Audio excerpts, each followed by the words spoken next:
Bonjour Delphine Croc. Bonjour. Merci pour votre accueil ici au musée d'Orsay, qui est un des musées phares pour les touristes qui se rendent à Paris. D'ailleurs, d'après vous, quels sont les atouts de cette destination Paris-Île-de-France? Paris et la région Île-de-France bénéficient d'une offre culturelle incomparable. Et ce qui est remarquable, c'est que certains sites comme Auvers-sur-Oise ou la forêt de Fontainebleau sont restés fidèles à leur représentation du 19e, que l'on peut admirer dans les tableaux qui sont exposés au musée d'Orsay.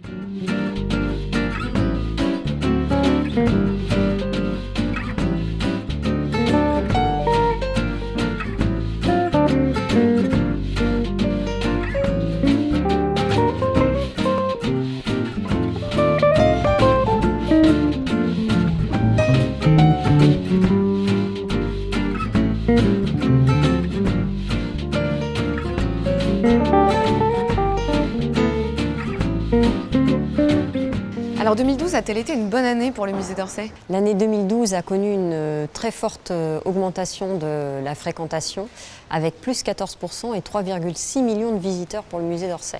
On a à peu près la moitié de visiteurs nationaux et la moitié de visiteurs internationaux, avec en tête les États-Unis, l'Italie, le Japon, l'Espagne et le Royaume-Uni. Viennent ensuite des pays émergents comme le Brésil ou la Corée du Sud. Et qu'en est-il des Parisiens?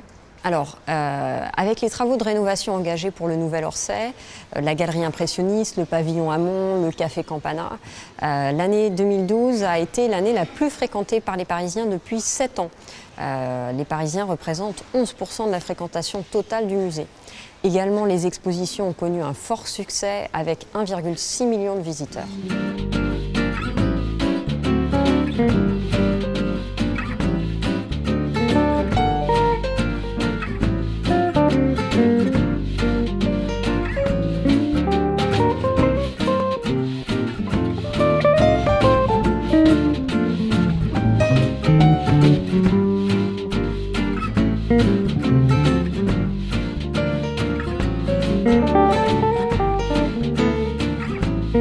Alors quelles sont les perspectives à l'avenir pour le musée d'Orsay? Alors, l'impressionnisme est un thème porteur, mais d'autres thèmes transversaux à l'histoire de l'art peuvent également intéresser les publics. C'est le pari que nous faisons à l'automne 2013 avec l'exposition Masculin-Masculin, l'homme nu dans l'art, de 1800 à nos jours. Également, nous continuons à développer des collaborations avec les grands musées internationaux et nos deux expositions phares du printemps 2014 seront Vincent van Gogh, Antonin Artaud en collaboration avec le Van Gogh Museum d'Amsterdam et Gustave Doré en collaboration avec le Musée des Beaux-Arts d'Ottawa.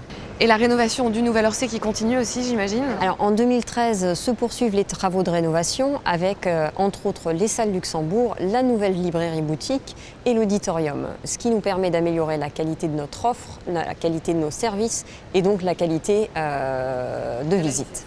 Eh bien merci Delphine Croc, à bientôt. Merci et à bientôt au musée d'Orsay.